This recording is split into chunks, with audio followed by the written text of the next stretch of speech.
काहीच काम न करता आयता खाणे म्हणजे सुख, ही कधी लोकांची व्याख्या आहे. बापानं कमवून ठेवायचं आणि पोराला गुंता गुंता ऐकायची, याला लोकांनी नाव दिले सुख. नवऱ्याने भांडे घासणे आणि बायकोने मालिका पाहणे याला लोकांनी सुख. बायकोला ताई म्हणणारी माणसं आहे, बायकोला मॅडम म्हणणारी माणसं आहे. महाविद्यार्थी आहे की तुला गरीबाचा माणूस सुखी का नाही त्याचं उत्तर ऐकायचंय. थोडं ठीक करून देतो. 5 संत सांगण्याचा प्राण आहे. त्यातले पहिले संत आहे ज्ञान देव. शब्द सोडू नका. ज्ञान देव, देव ज्ञान. याचं कारण आहे या विश्वात, जगात नाही म्हणत मी, विश्वात संप्रदाय कोणताही असो पण त्याचं तत्व येते सगळ्यांनी एकत्र राहणे. मग तो वारकरी असेल किंवा अण्णामहंत स्वामी समर्थ असेल किंवा अक्कलकोट स्वामींचा असेल, कुणाला तिथं भेद करणाऱ्या माणसाला मूर्ख म्हणावं. देव जगातले जेवढे ग्रंथ आहेत त्याची ओळी सांगून तुम्हाला. अभ्यास केला तर ज्ञान आहे आणि ज्ञान आलं तर ध्यान आहे. अभ्यास केला तर ज्ञान आहे, ज्ञान आलं तर ज्ञान आहे, रियाज केला तर मखौल आहे, प्रॅक्टिस केली तर गायन आहे, पुस्तक उतरलं तर कीर्तन आहे, नंतर नम्रता थोडी तर लक्ष्मी आहे, लिंता थोडी तर व्यापार आहे, आणि कष्ट केले तर भागवत आहे. मला फुकाट घालेल कोण आणि का घालायचं? तुम्ही अभ्यास केला, रियाज करा, पथारे व्हा. तुम्ही प्रामाणिकपणे जगा ना. जगायचं किती आहे? खुनात दरोडा टाकून तुम्ही कमवून करणार काय? केला एखाद्याला खून मिळाले 20 लाख, घरात कसे? तुम्ही परत वाक्य लिहिलंय का? तर एक वाक्य नाही का? अभ्यास केला तर ज्ञान आहे आणि ज्ञान आलं तर होई फिटून घ्या. अभ्यास केला तर ज्ञान आहे, ज्ञान आलं तर ज्ञान आहे. ही ओळी दहाव्यात येते. पण दहाव्यात द्यायचं म्हणणं याच्या उलट आहे. दहाव्यात द्यायचं म्हणतो आतापर्यंत जगात बोबलं धिंगणारा देव भेटला नाही. तरी कामं सोडून बोबलं धिंगा नावा करून इकडे कोणता गरज आहे? खाल्लं तिकडे शिकता भाकरी खाऊ नका, सतत राहणार, चहा पिऊ नका, तू राहणार, ही सगळी नाटक आहे. उपवास करणारा तर कधीच देव त्याच्या खानदानी त्याची देव लागली. उपवास करणारी जी लोक आहेत ही मनोरुग्ण लोक आहेत, शत्रू लोक आहेत. आठवड्यातून एक उपवास ठीक आहे, कोणताही करा. मग काही बिलकुल दैवत असतील तर कोण रविवार करेल, काही देवीला मानत असतील तर मंगळवार करेल, हा जगताला मानत असतील तर गुरुवार. हा आम्ही वैष्णव आहोत म्हणून आम्ही सोमवार करू. आठवड्यातून एक उपवास ठीक आहे. आणि 15 दिवसाला वैष्णव म्हणून एकादशी ठीक आहे. महिनाभर श्रावण आपल्याला झालं आणि कपडे सगळे चालू काय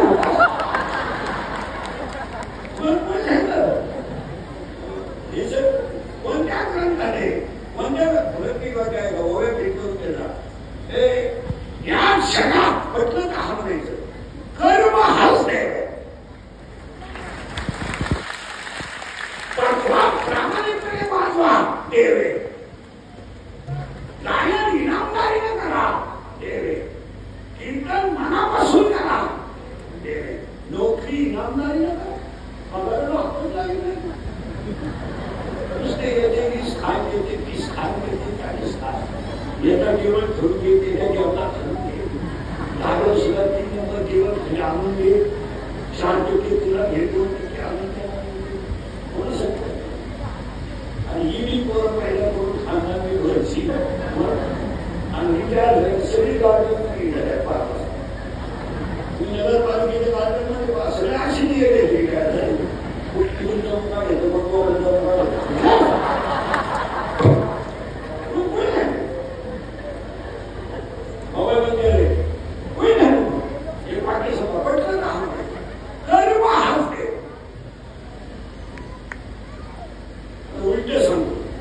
विश्वात जेवढे ग्रंथ झाले, जेवढे कोणते असो, ज्ञानेश्वरी असो, भागवत असो, जगातल्या सगळ्या ग्रंथांनी अमृतानुभव, विचार झालं, चांगल्या पद्धती, रामायण, महाभारत, जेवढे ग्रंथ आहेत या ग्रंथांनी तुम्हाला पाचच गोष्टी सांगितल्या. ऐकली अख्ख्या जगातल्या ग्रंथाचा सार फक्त 5 वाक्यात आहे. एक, भजन करा, तर चांगलं वागा, 3, नीतीने जगा, 4, आईवडील आणि पशु पक्ष्यांची सेवा करा, आणि 5, शरीर एकदाच मिळणार आहे त्याचा वापर चांगला करा.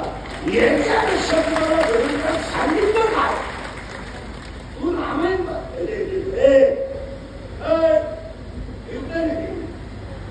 मोबाईल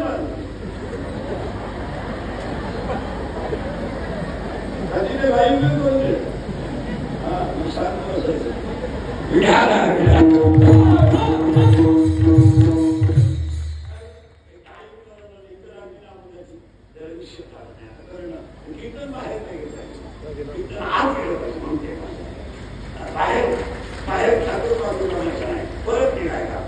जगातल्या सगळ्या ग्रंथांनी माझा गोष्टी सांगितल्या.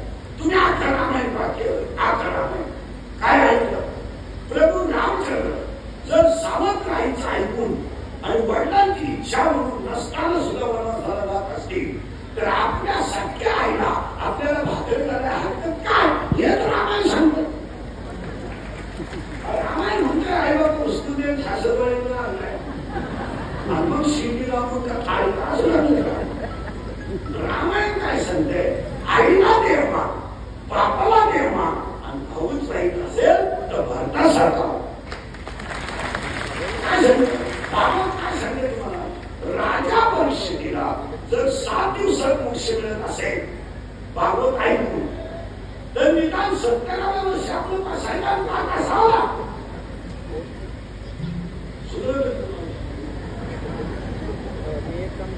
70 वर्ष वयात आपलं बसायला पाठ नाही. त्यांचं बरं म्हणतो काय बाबा शेतात करायची कोणा बाप इतके दिवस ठेवायचं कामच काय जमिनीला अडचणी चुरी कशाला वया समजा शिळीच्या घराचं डोंगरीला सर तरी दूध देत नाही, काशाचं भुशी तरी दूध देत नाही, नारळातलं भेटून तरी फुलाचा सुगंध घेत नाही, प्रेताला किती सजवलं तरी ते उठून बसत नाही, उसाला आलेला तुला तरी खायल्याचा नाही, साबूचं वाढलेलं सात उठं खायल्याचं नाही, त्याचं परमार्थ नसणारे घराने तरी खायचं नाही. त्याला उपयोग काय? काय तुम्ही का 1-2 मिनिटं मला वेळ घेतो तुमचा, सगळ्या महिला पुरुषांनी मला उत्तर द्या. तुम्ही एवढी इस्टेट कमवली आतापर्यंत, तुम्ही मी तिचा उपभोग घेणार तरी 1-2 मिनिटं.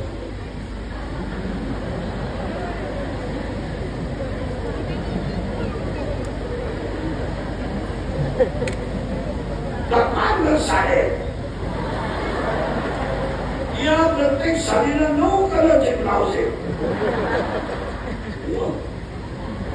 वरून 3 रंगाचे डोक्यात घालायचे कंपे, 3 प्रकारचे स्मूथ, हँगर, कडक असे 3 आहेत.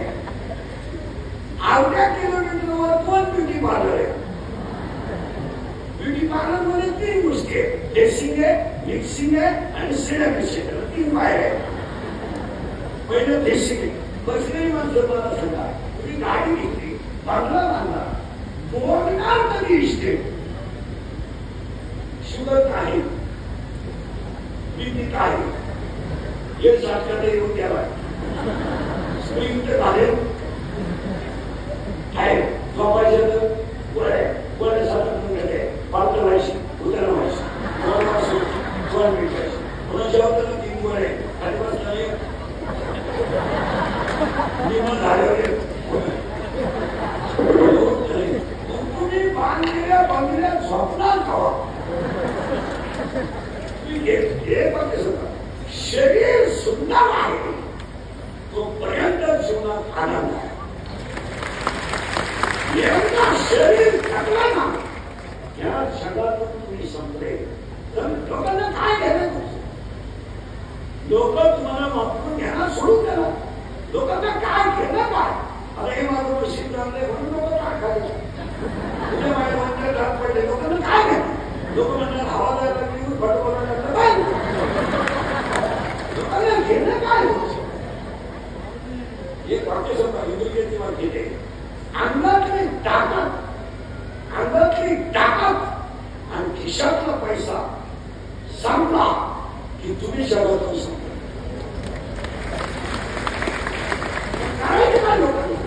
लोकांना तुम्हाला काही घेणं नाही.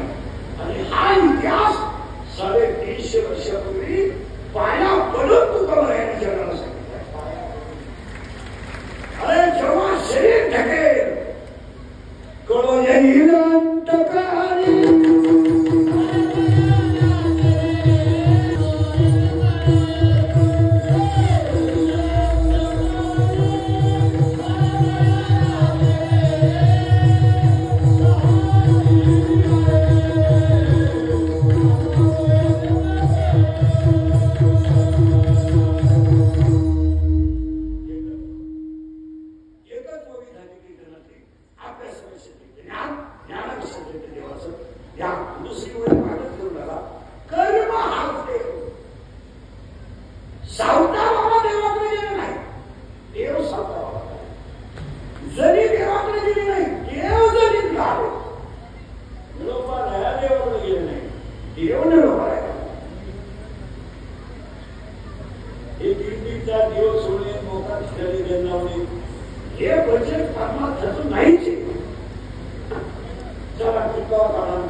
आता उलट फिरवा.